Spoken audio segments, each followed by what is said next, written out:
الحمد لله الحمد لله الذي بنعمته تتم الصالحات.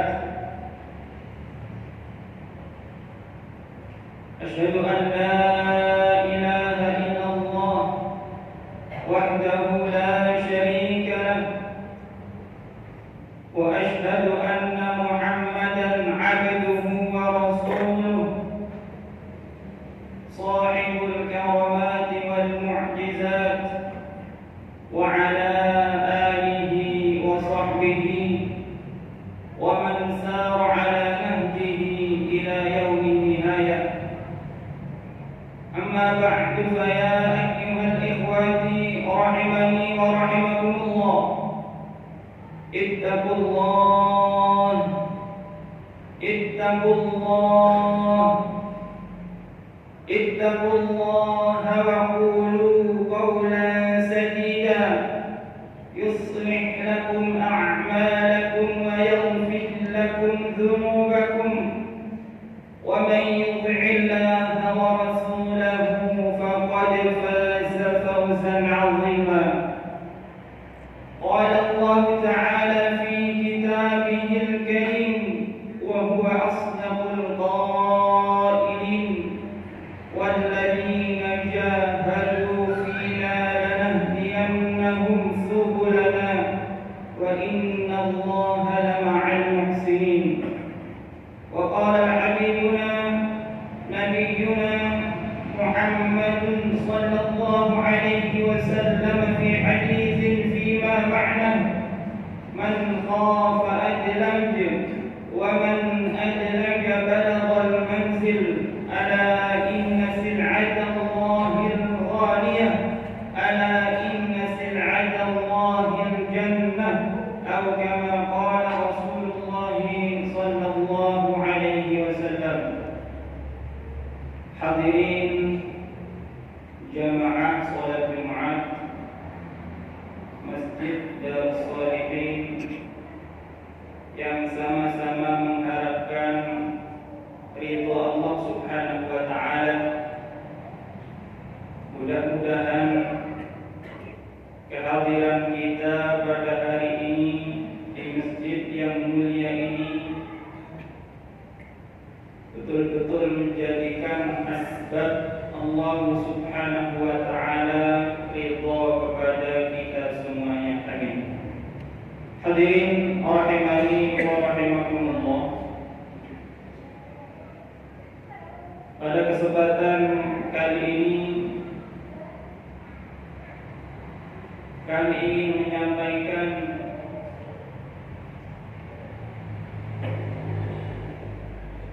satu hadis dari Rasul sallallahu alaihi wasallam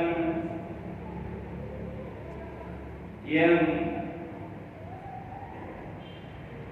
berkenaan dengan etika, dengan adab dan tata krama. Hadis ini diriwayatkan oleh Al-Imam Hakim di dalam Mustadraknya ala Sahihaini, bersumber dari sahabat Ubadah bin Samit radhiyallahu anhu, anna an-nabiy sallallahu alaihi wasallam qala: man lam yujilla kabirana wa yarham saghirana wa ya'rif li'alimina haqqahu laysa minna. ليس منا من لم يجل كبيرنا ويرحم صغيرنا ويعرف لعالمنا حقه، أو كما قال رسول الله صلى الله عليه وسلم. Bukanlah golongan kami, tidak termasuk golongan kami, sabda Rasul. Siapa orang yang tidak yujilla kabirana, tidak memuliakan orang tua, tidak menyayangi anak kecil, tidak menyayangi yang lebih muda, dan tidak mengetahui hak atau tidak memuliakan para alim ulama. Hadirin rahimani wa rahimakumullah.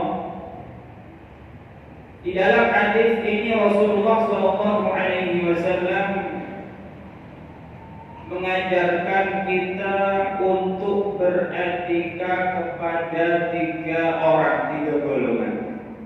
Yang pertama, beretika kepada yang lebih muda, kepada anak-anak. Kemudian bagaimana kita beretika, beradab kepada yang lebih tua, dan bagaimana kita beretika, beradab kepada para alim ulama kita. Hadirin rahimani wa rahimakumullah. Rasul sabdakan, bukan golongan kami yang tidak menyayangi anak muda, tidak menyayangi yang lebih kecil. Sahabat Anas bin Malik radhiyallahu anhu di dalam hadis sahih rawahu Bukhari, Muslim wa ghairuhu min a'immatil muhadditsin. Anas bin Malik beliau mengatakan, kana Nabi sallallahu alaihi wasallam yukhalituna.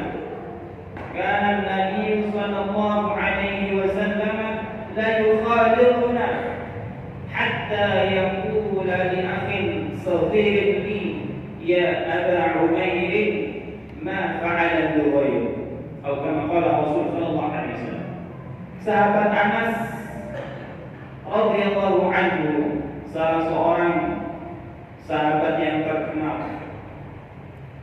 beliau mengatakan, menceritakan bagaimana etikanya Kanjeng Nabi, bagaimana etika Rasulullah sallallahu alaihi wasallam kepada yang orang yang lebih muda dari beliau, bagaimana etika beliau kepada anak-anak. Anas mengatakan, la yukhalituna, Kanjeng Nabi bergaul dengan kami, tidak pandang bulu, beliau bergaul dengan siapa saja. Bahkan kata Anas, beliau sangat menyayangi anak kecil, sangat menyayangi orang yang lebih muda daripada beliau. Hatta yaqula li akhin saghir li ya Aba Umair ma fa'ala al-ghayr. Sehingga Rasulullah pernah mengatakan, menunjukkan kasih sayang beliau kepada adik daripada Anas bin Malik.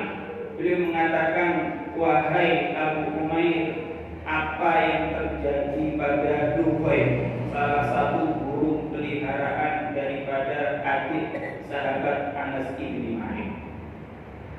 Seorang sahabat Yusuf ibn Abdus Salam, beliau mengatakan bahwasanya Rasul sallallahu alaihi wasallam sammali Yusuf. Kanjeng Nabi memberikan nama kepada Yusuf. Wa aq'adani ala hijrihi wa massa bi ra'si. Kanjeng Nabi memberikan aku nama Yusuf, dan beliau mendudukkan aku di atas kedua paha beliau, memangku, dan beliau mengusap kepala. Hadirin rahimani wa rahimakumullah, ini etika, tata krama, adab yang Nabi ajarkan. Bagaimana kita yang lebih tua memperlakukan orang yang lebih muda, memperlakukan anak-anak. Walaupun masih anak-anak, oleh Rasul sallallahu alaihi wasallam tetap diberikan kedudukan, bahasa Jawanya tetap dikuwongke. Ini etika yang Nabi ajarkan kepada kita. Inilah etika Islam. Yang kedua, dalam hadis dari Rasul sallallahu alaihi wasallam mengajarkan kita bagaimana beradab, beretika kepada orang yang lebih tua.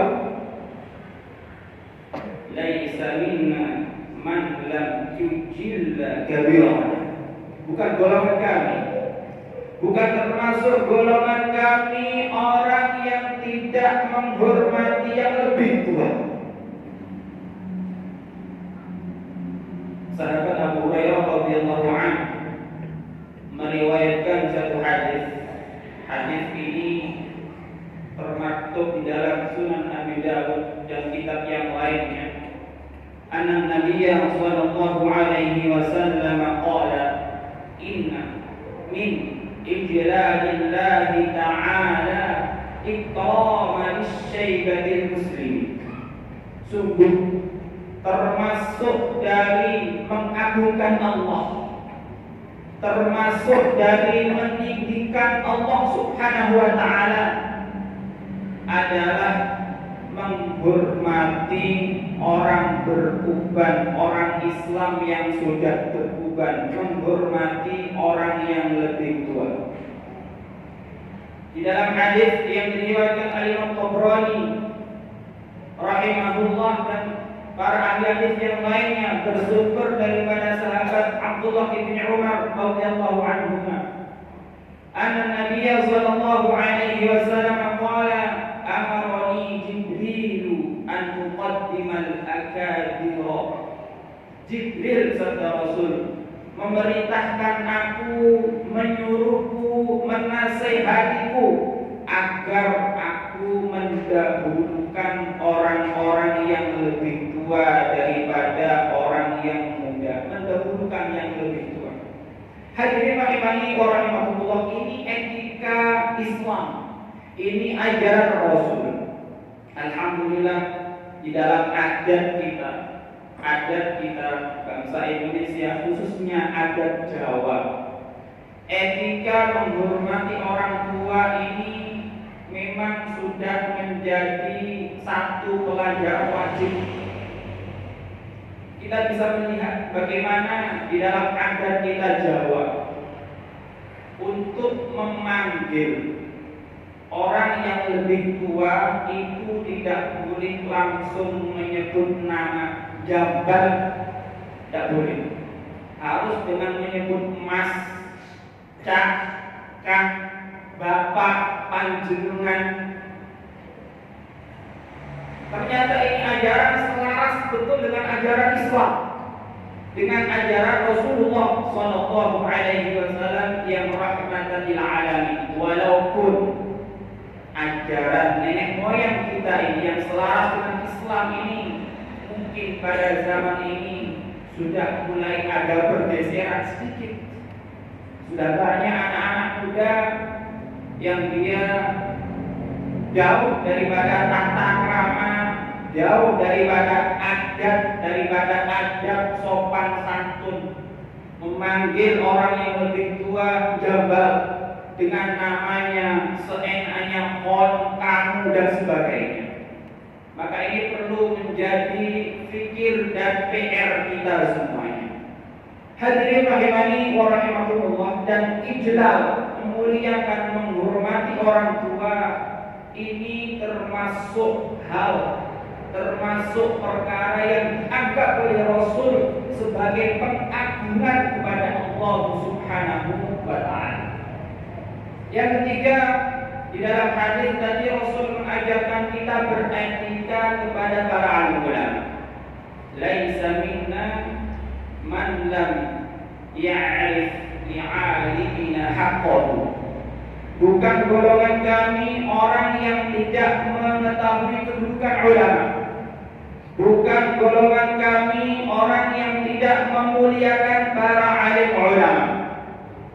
Di dalam hadis Rasulullah Shallallahu Alaihi Wasallam juga menyatakan al-ulama'u warathatul anbiya. Para alim ulama adalah pewarisnya para nabi. Para alim ulama adalah pewarisnya para nabi. Ini ikhbar, ini khabar dari Rasul. Cuma di dalam khabar ini terkandung perintah, yaitu kita harus memuliakan ulama. Kenapa? Karena mereka adalah pewarisnya para nabi. Hadirin rahimani wa rahimakumullah. Al-Imam Tahawi rahimahullah di dalam kitabnya Aqidah Thahawiyah Imam Ahlus Sunnah wal Jamaah, beliau ketika menyebutkan bagaimana sikap Ahlus Sunnah wal Jamaah kepada para alim ulama, ketika beliau menerangkan bagaimana akidah secara akidah Ahli Sunnah wal Jamaah ini bersikap kepada para alim ulama, khususnya ulama terdahulu, daripada ahli fikihnya, ahli hadisnya, ahli tafsirnya. Beliau mengatakan la yuzkabuna illa bil jamil. Para alim ulama tersebut tidak boleh disebut kecuali dengan sebutan yang indah. Mendoakannya rahimahullah radhiyallahu anhu. Dan beliau mengatakan man zakarahu bisu'i, barang siapa yang menyebut, menceritakan, mengatakan para alim ulama tersebut bisu dengan hal-hal yang jelek, fahuwa laisa ala sabilin, ia bukan termasuk orang yang berada di jalan Ahlus Sunnah wal Jamaah, telah melenceng daripada Ahlus Sunnah wal Jamaah. Abdullah bin Mubarak rahimahullah, sebagaimana disebutkan oleh Al-Imam Az-Zahabi rahimahullah di dalam Siyar A'lam Nubala, beliau mengatakan man istakhaffal ulama'a zahabat akhiratuh. Barang siapa yang meremehkan, barang siapa yang tidak memuliakan, barang siapa yang tidak menghormati para alim ulama, zahabat akhiratuhu, kata beliau, hilang akhirat. Hilang akhirat. Hadirin rahimani wa rahimakumullah. Sungguh miris zaman sekarang ada seseorang, mohon maaf, kita tidak menyinggung, menyindir, cuma sekedar muzakarah untuk saling mengingatkan. Ada sebagian orang yang, mohon maaf, baru belajar 1-2 hadis, baru membaca Al-Quran, baru hafal lafaz Al-Quran, masih jauh pengetahuannya mengenai agama, tapi dia sudah berani untuk mensejajarkan dirinya dengan ulama-ulama. Bahkan lebih bahaya lagi, lebih parah lagi, lebih mengenaskan, lebih miris lagi, mereka berani menjatuhkan, menjelekkan, mengolok-olok. Ada di antara mereka mengatakan para ulama fikih, imam-imam mazhab itu gara-gara mereka Islam ini tidak maju. Ada yang mengatakan seperti itu.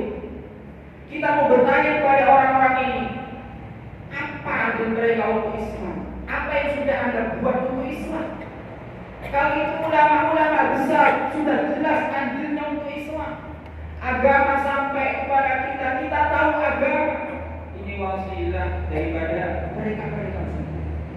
Hadirin rahimani wa rahimakumullah, ketika perkara ini jur'ah tidak beradab kepada para alim ulama ini terus berlanjut, ini akan bahaya. Sehingga ada sebagian orang sekarang mengatakan kita tidak perlu juga ulama, kita tidak perlu mendengarkan nasihat-nasihat ulama. Kita kan punya mata, kita punya telinga, kita punya akal, punya otak, baca Quran, baca hadis, istinbat sendiri. La haula wala quwwata illa billah. Ini dzalm, ini akan sesat, menyesatkan. Sehingga terjadi sekarang karena pendapat yang seperti ini dipakai, kebebasan berijtihad. Kebebasan berijtihad dalam agama tanpa syarat. Pendapat yang mengatakan ijtihad itu mutlak boleh, tidak usah pakai syarat-syarat. Semua orang boleh berijtihad selagi dia punya mata, punya telinga, punya akal, boleh dia berijtihad dalam agama itu boleh. Sehingga kita bisa lihat terjadi fatwa-fatwa yang nyeleneh, fatwa-fatwa yang aneh, fatwa-fatwa yang tidak jelas, mudah terdiri, menyalahkan, bid'ahkan, mudah takfir, mengkafirkan, mensalahkan satu sama lain. mengkafirkan hal-hal furu dianggap sebagai hal yang inti. Ini kenapa? Di antara penyebabnya adalah karena meninggalkan adab etika kepada ulama. Kalau kita tidak setuju pada seorang alim, seorang ulama, silakan, tidak masalah. Namun ketika kita tidak sekali dengan dia, kita tidak selevel dengan dia, mingkem, tidak usah ngomong, tidak setuju dia. Yang boleh berbicara, boleh mengomentari adalah orang yang selevel, yang memang punya kapasitas. Jika tidak, walaupun akan sesat dan menyesatkan. Hadirin rahimani wa rahimakumullah. Begitulah Rasulullah SAW mengajarkan kepada kita bagaimana kita orang Islam ini beretika kepada orang yang lebih tua, beretika kepada anak kecil, orang yang lebih muda, beretika kepada para alim ulama, orang yang telah berjasa di dalam agama ini. Mudah-mudahan Allah Subhanahu wa taala memberikan kekuatan kepada saya, kepada kita semuanya untuk bisa mengamalkan semua petuah-petuah, nasihat-nasihat, hadis-hadis sabda-sabda Rasul sallallahu alaihi wasallam, khususnya di dalam masalah yang tadi sama-sama kita dengarkan, yaitu masalah etika. Amin ya rabbal alamin. A'udzu billahi minasy syaithanir rajim. Bismillahir rahmanir rahim. Wal 'asri innal insana lafi khusrin illa alladziina amanu wa 'amilus shalihati wa tawassaw bil haqqi wa tawassaw bis sabr. Barakallahu li wa lakum fil Qur'anil 'azim wa nafa'ani wa iyyakum من الآيات والذكر الحكيم وتقبل مني تلاوته إنه هو السميع العليم. استغفروه إنه هو الغفور